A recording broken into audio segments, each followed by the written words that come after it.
Widih, kira-kira apa yang akan kita lakukan ya bila kita terkurung di sebuah apartemen karena sedang terjadi wabah monster?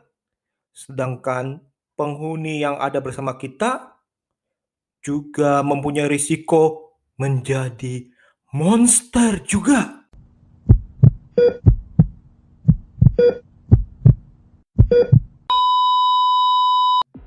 Hey hey hey, selamat bergabung kembali di channel BB69. Sobat BB69, pada episode kali ini kita akan membahas serial Sweet Home season pertama. Serial ini berkisah mengenai Cha Hyun-soo, seorang pemuda yang pemurung karena baru ditinggal mati oleh keluarganya. Dan sekarang ia tinggal sendirian di sebuah apartemen yang bernama Green Home dalam keadaan masih depresi.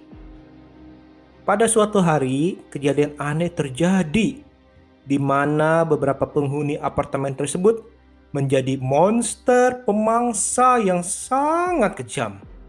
Para penghuni yang tersisa tersebut menjadi serba salah karena bila mereka keluar dari gedung tersebut, para monster yang di luar ternyata sudah berkeliaran menunggu memangsa siapa saja yang lewat di depan mereka. Jadi mereka harus memutuskan untuk tetap bertahan di dalam apartemen tersebut, di mana ternyata ancaman pun tetap ada. Serial yang diangkat dari webkomik karya Kim Kan-bi dan Hwang Yung-chan ini mempunyai premis yang sangat menarik. Coba Sobat BB69 bayangkan di mana kita terjebak di dalam sebuah gedung apartemen tanpa mengetahui apa nih yang sedang terjadi di luar sana. Dan selain itu harus bertahan hidup dengan apa yang ada di dalam gedung tersebut. Karena ya tadi kan seperti saya bilang itu, bila mereka keluar, sudah menunggu nih para monster yang beraneka ragam untuk memangsa mereka. Namun malangnya juga, ternyata beberapa penghuni apartemen tersebut juga sudah terinfeksi dan bisa kapan saja menjadi monster pemangsa yang sangat amat benar-benar berbahaya. Jadi, selain bekerja sama untuk bertahan hidup, ternyata nih mereka harus saling mewaspadai satu dengan yang lain. Karena takut sewaktu-waktu orang yang di dekat kita atau yang sudah kita percayai ternyata berubah dan malah membahayakan atau memangsa hidup kita. Konon ini merupakan serial original Netflix yang termahal sampai saat ini, di mana menelan biaya kurang lebih 34 miliar per episode. Iya, per episodenya loh.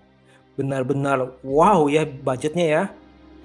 Nah, hal ini kemungkinan besar karena mereka jor-joran untuk CGI ataupun practical effect untuk menciptakan para monster yang beraneka ragam, ataupun untuk menciptakan suasana pertarungan atau tanda kutip suasana kiamat. Hal ini menurut saya perlu diapresiasikan karena kita bisa melihat desain para monster tersebut dieksekusi menjadi tontonan yang cukup megah. Walau ya, memang perlu diakui bahwa ada beberapa adegan yang CGI-nya masih terlihat kasar. Tapi secara keseluruhan, siapa sih yang tidak takjub melihat monster tanpa kepala? Melihat monster berkaki binatang? Atau melihat monster bayi, monster raksasa, monster bermata panjang, atau monster-monster lainnya? Kalau saya pribadi sih sangat menikmati melihat hal-hal di atas. Karena seolah nih saya sedang membaca grafik novel atau menonton sebuah anime. Untuk trailer dan aksinya pun dikemaskan dan disuguhkan tidak main-main. Adegan saat mereka harus bersembunyi agar tidak terlihat atau tidak terdengar oleh monster, itu keheningannya dan rasa terornya itu merasuk ke jiwa saya sebagai penonton. Atau sebaliknya nih, para tokoh harus berlari menyelamatkan diri dari kejaran monster yang ada di hadapan mereka. itu bisa membuat saya berharap-harap cemas atau jantung saya berdegup cepat dan berharap untuk keselamatan mereka. Serial ini disutradari oleh Lee Young-bok. Siapa dia? Dia adalah sosok di balik drama-drama populer seperti Mr. Sunshine, Descendant of the Sun, Goblin the Great and Lonely God, dan masih banyak lain yang tentunya nih bisa dibilang jaminan mutu. Untuk para pemainnya juga sudah tidak asing lagi. Sebut aja Song Kang yang sudah bermain di dalam Love Alarm 1 and 2, terus ada When Devil Calls Your Name dan lainnya. Ada lagi juga Lee Jin-wook yang sudah bermain di High Society, A Tiger in Winter, Voice 2 and 3, Goodbye Mr. Black, dan masih banyak lainnya. Kemudian ada aktris Lee Si-young yang merupakan juara ketiga dari Seven National Amateur Boxing Championship loh. Nah, beliau ini sudah berperan dalam No Mercy, Live or Die, Risky Romance, dan lain-lainnya. Dan yang terakhir nih ada juga Lee Do-hyun yang sudah kita bisa lihat perannya di 18 Again, Hotel de Luna, Still 17, Prison Playbook, dan film-film lainnya. Sebenarnya bagi saya nih untuk para pemainnya itu sudah sangat sesuai dengan karakter yang dibawakan. Namun permasalahannya adalah bahwa karakter yang ada itu terlalu banyak. Sehingga ada beberapa episode di pertengahan seolah-olah berjalan dengan pace yang sangat lambat demi memperkenalkan latar belakang dari karakter-karakter yang penting. Saya pribadi sempat merasa bosan nih.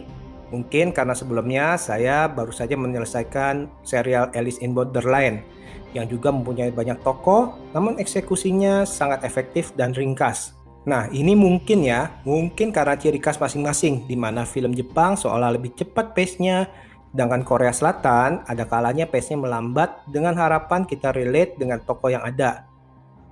Hal ini sebenarnya membagi para penonton menjadi dua kubu. Kubu pertama merasa bosan atas perkenalan tokoh-tokoh yang menurut mereka itu dianggap terlalu lambat atau terlalu panjang waktunya. Namun kubu kedua malah merasa senang karena para tokoh utamanya diberikan waktu agar kita bisa mengenal mereka. Apalagi nih dengan ciri khas drama Korea yang memperkenalkannya secara baik yang membuat kita mungkin akan merasa empati terhadap para tokoh tersebut. Namun ya sekali lagi saya pribadi sih merasa seolah di pertengahan episode ini terlalu lambat dan pada beberapa episode terakhir malah dibuat seolah itu ngebut. Pace-nya benar-benar cepat seolah terburu-buru lah. Ini menurut saya sih agak disayangkan. Overall, serial ini adalah sebuah suguhan yang sangat keren dan sayang untuk dilewati. Apalagi dihiasi oleh para monster dan aksi-aksi yang memanjakan mata. Wah, kalau saya pribadi nih pokoknya nggak sabar menunggu season keduanya. Karena walaupun endingnya sedikit mendapatkan pencerahan, namun sepertinya misteri-misteri tersebut itu masih banyak yang belum dipecahkan. Entah itu dari mana asal wabah ini, atau sebenarnya itu siapa yang jahat, siapa yang baik. Oke deh, saya rasa sekian dulu episode kali ini. Silakan di like bila Sobat BB69 menyukai review ini.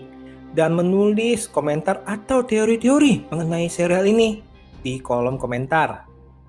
Jangan lupa ya Sobat BB69 untuk subscribe dan pencet lagi tombol notifikasi agar mendapatkan informasi dari episode-episode terbaru kami yang tentunya dengan tema yang berbeda. Terima kasih dan see you.